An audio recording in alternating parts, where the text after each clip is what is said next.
So this is the old Starcraft duck boat that we have been working on this spring and summer, and one of the things that this boat really needed was to be patched up. It does have some leaks, so we're going to go over how you guys can find those leaks and quickly repair them in a boat like this, so you're able to be on the water and good to go in no time at all. This video is brought to you by GoToMarine. You guys can use code Nicole10 at GoToMarine to get any items you guys need, and they are the ones that told us what to do when we patched up this boat.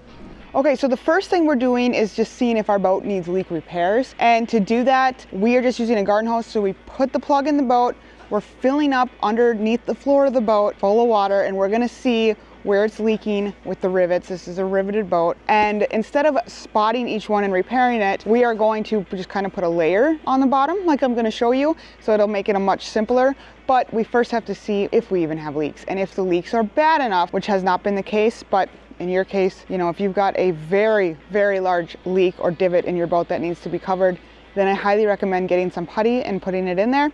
Otherwise, in most instances, this is going to be perfect for you. The first thing is finding leaks. You need to get to the floor of your boat and just add a hose, because this is how we're going to determine where the boat is essentially leaking, is by just filling the boat full of water. So all we did was take a basic garden hose, Matt's turning it on, and we are going to see where these leaks are. Just based on that, we're just going to fill up the floor of the boat. So when testing to see if you need to patch, just make sure that you take time to let the entire boat fill up, which will take you a little while. To speed up that process, it might also be key to simply put your jack down just to give it a little bit more of a lower tilt and get that water up front to see if there's any leaks, because then the water's going to run to the front of the boat sooner. It may show you signs up front on those front rivets, and if you do, you're going to want to repair it. So they also recommend that you sand down the boat and wash it. We did some sanding on it, particularly in the areas that we really need to make sure the glovette works, and then we washed it down with the power washer. Let it dry. It's okay if it's damp, it says, but you don't want it to be very wet. This stuff is meant to, according to GoToMarine, it is meant to be just spread and covering the entire part of the boat. And we're going to take a brush to get those areas that we know really need to make sure it is being covered. This is the magical formula. You have the catalyst and the resin. You're going to want to add a full can of glovette catalyst to this mix, and you're going to want it to really mix for 3 to 4 minutes is going to be the point of this.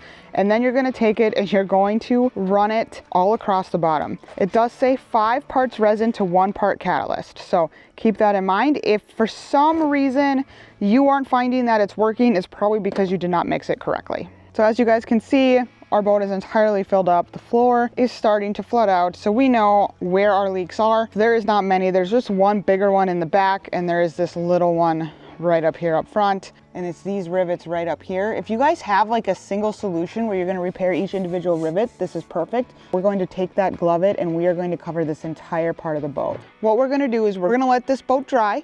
We're going to do the mixture, and then we are going to layer the entire bottom with it, and we're going to let that sit for 48 hours before we test for spots again. So once you guys have evenly applied the glovette across the bottom of the boat, making sure that you hit those areas that you know for sure are leaking, even with the brush, just to make sure it has plenty of it on it. The key will be, after we let this dry, we're just going to run the hose and do it all over again to make sure our leaks are gone before we put it in the lake.